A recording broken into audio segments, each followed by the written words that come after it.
नमस्कार, news for nation देख रहे हैं। मैं हूं आपके साथ वंदना। बिहार में 30 अक्टूबर को उपचुनाव होने जा रहे हैं। कुशेश्वर स्थान और तारापुर से आपको बता दें कि सत्ताधारी दल और विपक्ष दोनों की तरफ से अपनी पूरी एड़ी चोटी ताकत जो है वो झोंकी जा रही है।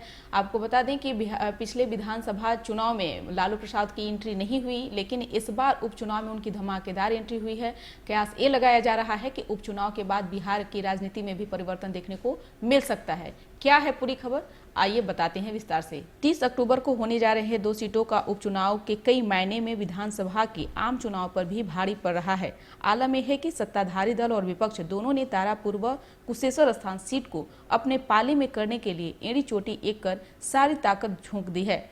दोनों सीटों की महत्ता का अंदाजा इसी से लगाया जा सकता है कि राजद सुप्रीमो लालू प्रसाद यादव ने सीधे उपचुनाव प्रचार में एंट्री मारी है, जबकि लालू पिछले विधानसभा चुनाव प्रचार प्रसार से दूर रहे। लिहाजा यह है कि उपचुनाव ही नहीं, बिहार का चुनावी संग्राम है। यह उपचुनाव इसलिए भी खासा महत्वपूर्ण है कि राजद व कांग्रेस की पुरानी दोस्ती सीट बंटवारे को लेकर टूट गई है। यानी कि 2024 में होने वाले लोकसभा के महाभारत से पहले महागठबंधन चटक गया। 2015 के विधानसभा चुनाव के समय जो महागठबंधन की नींव डाली गई थी, वह धीरे धीरे टुकड़ों में बंट गई है।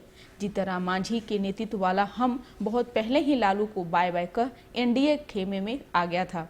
अब कांग्रेस भी राजद से अलग हो गई है।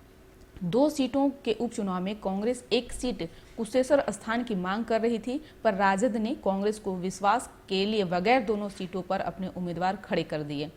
नई परिस्थितियों में कांग्रेस ने सूबे की सभी 40 लोकसभा सीटों पर उम्मीदवार उतारने की घोषणा भी कर दी है। जाहिर है कि सभी दल 2024 में होने वाले लोकसभा चुनाव को ध्यान में रखकर रणनीति तैयार कर रहे हैं।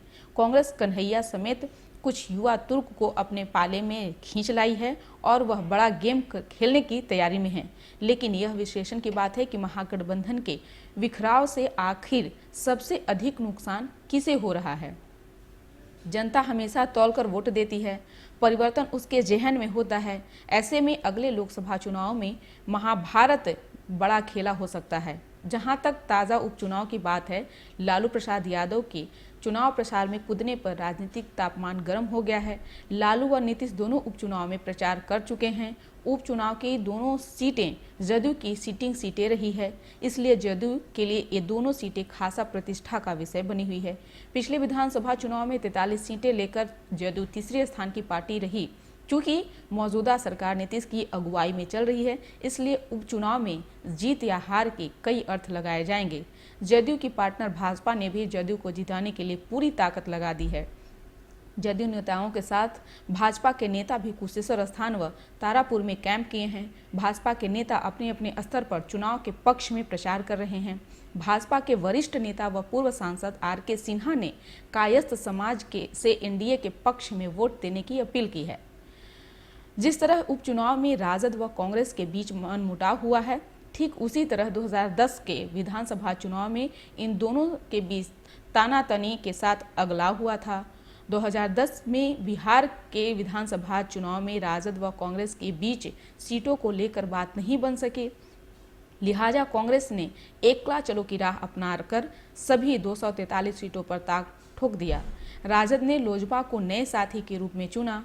कांग्रेस 2010 के विधानसभा चुनाव में सभी 243 सीटों पर भाग्य आजमाई थी और उसे मात्र 4 सीटों पर संतोष करना पड़ा। कांग्रेस को कुल 8.38% मत हासिल हुए। इसी तरह राजद व लोजपा गठजोड़ में राजद ने कुल 168 सीटों पर चुनाव लड़कर 22 सीटें हासिल की।